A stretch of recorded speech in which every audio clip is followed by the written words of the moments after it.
Emily Thorne, a dedicated Boeing engineer, was unjustly arrested at the airport on false accusations that threatened to destroy her career and reputation. Behind the scenes, Mark Henderson, a jealous finance manager, manipulated circumstances for his own gain, risking countless lives to cover his tracks. But when a critical engine vibration threatened a flight with 598 passengers, Emily's sharp expertise and determination turned the tide, forcing the truth into the spotlight. Just wait until you hear the shocking twist that led to justice prevailing against all odds. Emily Thorne's day started long before sunrise. Her apartment, decorated in pragmatic shades of gray and blue, was silent except for the hum of her laptop and the faint click of a digital clock. She poured herself a second cup of black coffee, reviewing her notes for the Seattle meeting. The project was critical, a newly designed Boeing engine with her name on every test report. She scanned the vibration analysis, feeling unease over an irregular pattern she'd flagged in yesterday's results, the kind of anomaly that kept her awake for nights on end. By the time she arrived at Los Angeles International Airport, the terminal was bathed in sterile early light. Emily's movements were brisk, her mind focused on calculations, possible fixes, and the high-stakes responsibility of safeguarding lives with her designs. She glanced at her phone, a string of encrypted team messages, all urgent, none reassuring. The engine's safety was under her authority. Failure wasn't an option. As she approached the self-check-in kiosks, 2 airport security officers stood directly in her path. Their uniforms were immaculate, their expressions severe. Emily hesitated as one officer, a tall man with perfectly parted hair, addressed her quietly, yet unmistakably. "Miss Thorne, you'll need to come with us. There are some questions about your credentials." He pronounced each word with rehearsed distance. Every instinct told her this was a mistake. Emily's credentials, digital and physical, were flawless. She looked for signs that this was a routine check, but their posture was too tense, the way they blocked her exit too deliberate. Still, she nodded, collecting her briefcase and badge. As she followed, her mind ran through every possible misstep. Had she missed a security update? Flagged the wrong protocol in her last report? The walk to the security office carved a tunnel of silence through the busy terminal. Travelers slowed, some pausing to watch, their curiosity rising as airport staff closed off a small area near a frosted glass door. Emily's heart hammered in her chest. She spotted Mark Henderson in the crowd, just beyond the roped-off lane. Henderson, the finance manager who had always resented her direct communication with upper management, watched her with cool satisfaction. Emily remembered how Mark had tried to suppress budget allocations for engine safety tests just weeks earlier, and how he never hid his irritation at her relentless attention to detail. Inside the security room, the atmosphere was clinical bare walls, humming air conditioning, a desk littered with printouts. One officer thumbed through a thick stack of documents, printed emails, project logs, and even internal memos tagged to Emily's personal signature. The investigator, a woman in her 40s wearing rimless glasses, asked questions in precise, official language, refusing to meet Emily's eyes. Several confidential files appear to have been accessed from your workstation and transferred externally. Can you explain this? Emily drew a shaky breath. I have never transferred data out of the secure network. My last report was to the Safety Review Board, logged through official channels. But her words seemed to fall into a void. The investigator checked a file, paused, then pressed for details about emails she hadn't sent and meetings she didn't remember attending. Emily's thoughts began to spiral. Was this part of the recent breaches she'd heard rumors about? Could Mark have planted evidence using her system access during IT maintenance? The sense of betrayal cut deeper than the cold office chair beneath her. She felt herself shrink, enduring the humiliation of suspicion, the sting of watching colleagues glance through the glass with whispered speculation. She tried again to make herself heard. You need to look at the pattern. Someone's manipulating these records. My badge has never left the building except for travel, and I've been on site every day. The words were urgent, her expertise plain. She wanted to warn them about the engine anomaly. That report, buried under technical jargon, held implications no one seemed eager to hear. but the officers remained unmoved, noting her statement with a nod that felt dismissive. Emily realized her reputation was standing at the edge of a precipice, one rumor or false step away from disaster. Isolation pressed down, the indignity of the arrest feeding into self-doubt, then anger. Why had no one from her own team stepped forward? Why did authority so quickly close its ranks around an accusation rather than a solution? Throughout the experience, anxiety and outrage contended for dominance in Emily's thoughts. The world of high-stakes engineering had always come with invisible risks, pressure, rivalry, and politics that undercut even the most careful preparations. Yet nothing in her career had prepared her for being suspected, detained, and stripped bare in full view of strangers.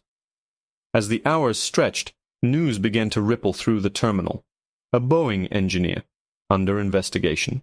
Cameras flashed, bystanders murmured, and colleagues exchanged nervous glances in break rooms. Emily's story, once defined by technical prowess and relentless pursuit of safety, was now veiled in doubt and public humiliation. That was the beginning, not only of her personal crisis, but of a sequence of revelations that would change everything. The narrative tone here is introspective, dramatic realism, amplifying the psychological and visual tension, gradually pulling viewers into Emily's world, her vulnerability, and the weight of injustice. Emily sat in the Stark security office, her hands resting on her knees, every muscle rigid from stress. The fluorescent lights cast a pale glow that flattened every color, accentuating the sterile atmosphere. She could hear muffled voices outside the door, colleagues and airport staff exchanging quiet words, some glancing in with uneasy concern, others with thinly masked curiosity. The walls seemed to close in, shrinking her world to a cramped room and a relentless stream of questions.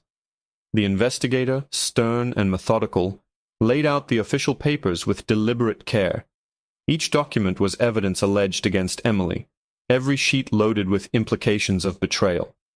The accusations felt surreal, her trusted access codes, supposedly used to leak sensitive engineering data. She remembered the long hours spent checking every security protocol, the meticulous effort invested to protect confidential material. Now those safeguards were being twisted against her. Trying to maintain composure, Emily explained her past actions, recalling every file transfer and every project conversation. She described the unexplained system activity strange database requests she'd noticed and brushed off as technical glitches. The investigator listened, pen poised, her expression betraying little empathy. "Our forensics team found irregular access," she stated, her voice crisp. "Was anyone else using your terminal?" Emily hesitated, thinking of IT maintenance and the shared workspaces, but the sense of isolation deepened. Outside the office, Mark Henderson continued to linger. His presence was a constant undercurrent of tension. Emily recalled the weeks of friction about project resources, his objections to her direct communication with managers. Mark had never hidden his skepticism of Emily's safety reports, sometimes dismissing her warnings in meetings with veiled criticism. Now, his passive observation through the glass felt strategic, as if he were waiting for the outcome to serve his own interests. Hours passed with slow agony. Emily's mind replayed the last several months, deadlines, strained conversations, the pressure to deliver perfect results. She felt the sting of humiliation acutely, the disappointment of losing trust not just from superiors, but from her fellow engineers who had always seen her as a pillar of the team. Each minute eroded her sense of belonging, the unspoken accusation reshaping her identity from respected expert to liability. As dusk approached, her vulnerability became overwhelming. The agony was not just professional, but personal betrayal by the system she had devoted herself to protecting. She gazed numbly at the evidence presented, frustration growing at her inability to prove her innocence while her accusers grew distant and detached. The narrative tone here is deeply empathetic, gentle but relentless in exploring Emily's inner struggle. The focus is on the quiet pain of broken trust, the psychological weight of isolation, and the bonds between people tested by adversity. This approach speaks to viewers' sense of compassion, drawing them close to Emily's reality through soft urgency and emotional detail. Emily gazed at the fading sunlight filtering through a small, frosted window, her thoughts a labyrinth of technical probabilities and emotional exhaustion. She'd sat in the security office for hours, isolated from her work, and denied any access to the urgent files she knew could mean life or death. News of her arrest had begun spreading across the airport, and within Boeing messages pinged unanswered in her inbox, teammates sent nervous texts, while her boss remained silent, either unwilling or unable to intervene. The sensation was suffocating, but beneath the fatigue simmered an unwavering sense of responsibility. Hundreds of lives depended on her expertise and her voice. Suddenly, an officer entered the room with brisk urgency. He handed the investigator a printed report and whispered, "There's been a notice from Seattle Maintenance discovered an abnormal vibration in the engine of Flight 594. They're considering options." Emily's attention snapped into focus. This was the exact anomaly she had meticulously documented and repeatedly reported, a technical irregularity dismissed by some as an overcautious calculation, one that Mark Henderson had personally minimized in more than one meeting. She leaned forward, her mind racing through diagnostic algorithms and worst-case forecasts. "You need to ground that plane," she said, her voice steady but intense. "The vibration signature matches the data from my latest study. If that engine flies, failure is probable, within hours, not days." The officer exchanged wary glances with the investigator, doubting whether to trust her urgency. Emily struggled against her frustration. Adrenaline, not fear, drove her now. Minutes crawled as the team deliberated. Emily detailed her analysis, recalling each decimal and every test result, the numbers memorized from countless sleepless nights. She spoke not only as an engineer, but as someone who had lived through minor failures and near disasters, who understood how quickly a preventable error could cascade into tragedy. Every technical explanation was a lifeline, a bridge back to the career she feared was slipping away. After a tense conference call, the head of airport security finally agreed to verify her claim directly with Boeing's control center. On the other end, Emily was patched into a video link where she found herself face-to-face with two officials, the head of flight operations and a stern safety controller, both bearing the weight of imminent risk.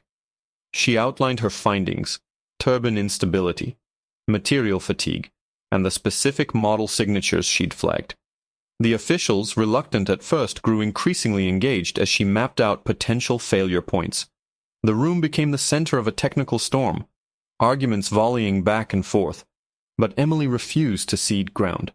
Eventually, a technician confirmed her data from the flight's pre-boarding log. The anomaly was not hypothetical. It matched and exceeded her predictions for a catastrophic event. The officials called for an emergency halt of the Seattle-Tokyo flight, clearing the runway and notifying passengers. In the control room, the mood flipped from skepticism to urgency. The focus shifted from blaming Emily to absorbing her findings and preventing disaster. She watched the rapid transformation. Officers once doubting her now relied on her expertise, and engineers scrambled to inspect the engine's internals for hidden faults. As the hours passed, Emily's anxiety was replaced by determination. She worked side by side with the technical team, guiding them through her models and simulations. Her status changed from suspect to critical advisor. Mark Henderson's influence dramatically waned. His arguments against extra safety checks now appeared reckless, hurting his credibility rather than hers. The engine inspection revealed severe degradation in two critical components, evidence that vindicated Emily's warnings. News of the near disaster spread quickly, drawing attention from the media and Boeing's headquarters. Messages of support began arriving on Emily's phone, colleagues expressing relief and, in some cases, regret for not backing her sooner. The scene in the airport became charged with a mix of gratitude and nervous energy as passengers learned what had happened. Some staff thanked her quietly, with subdued words of appreciation and wide-eyed awe. Emily, exhausted but steady, knew that she had kept her focus not just for herself, but for the countless families waiting for loved ones among the 598 passengers. The tone in this chapter is relentless, suspenseful, and deeply technical, mirroring the real pressure and urgency that comes with aviation emergencies. the story emphasizes teamwork, the shift from doubt to belief, and the protagonist's growth from isolated expert to the crucial bridge between data and human lives. Through empathy and realism, viewers are pulled into the countdown, breathlessly awaiting the outcome as Emily fights against time, bureaucracy, and her own fears to restore safety. As Flight 594's crisis faded into relief, the airport was filled with a hushed sense of awe.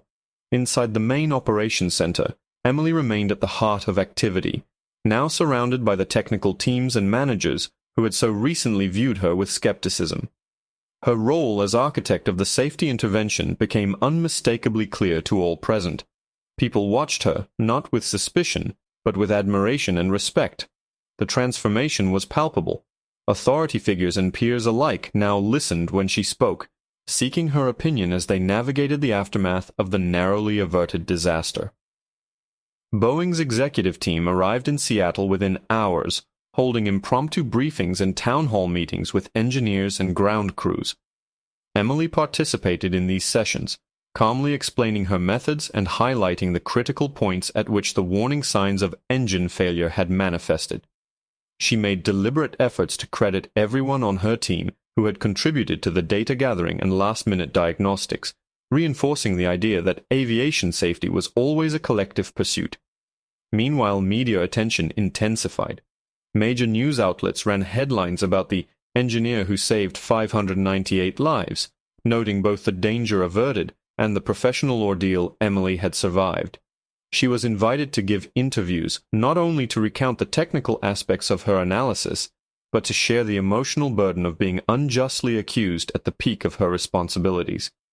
Emily spoke with reserved honesty, detailing the path from humiliation to vindication, always careful to keep the story focused on the importance of process, rigor, and never dismissing a safety concern. The internal inquiry at Boeing, which had initiated her detention, now became a broader investigation into systemic failures that allowed Mark Henderson's interference and the mishandling of vital security data. Mark, once so certain of his superiority, now faced official scrutiny.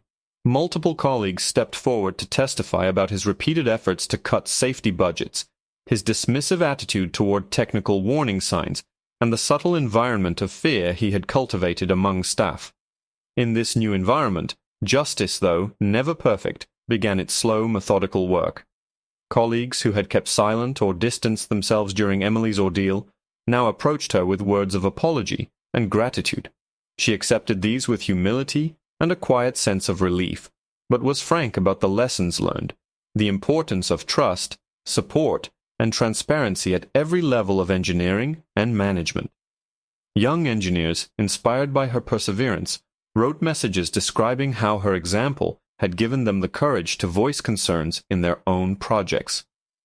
As days passed, Emily's public reputation soared, but she was most moved by a message from a passenger, a grandmother thanking her on behalf of an entire family, all of whom had been booked on Flight 594. The note was simple, heartfelt, a reminder of why she had chosen the work that defined her life. Eventually, as the storm of attention faded, Emily found herself invited to join Boeing's highest-level safety council. There, she used her experience, her suffering, and success to inform new policies and training for engineers and leadership. She advocated for open communication, stronger protections for those raising red flags, and technical rigor over all else. In the final hours of her airport ordeal, as she watched the last light disappear behind the runway, the meaning of her struggle grew clear. One voice, when unshaken by circumstance or intimidation, could be the difference between tragedy and hope. Emily's journey became a legend among her peers, not only for her technical brilliance but for her resilience and integrity. The tone here elevates the story from relief to lasting impact, illustrating not only Emily's personal restoration, but her effect on an entire industry and the countless lives her courage touched. The narrative is reflective and triumphant, rich with detail and the sense that real change leaves echoes for generations. Viewers are left inspired, believing in the value of persistence and the quiet power of doing the right thing when it matters most.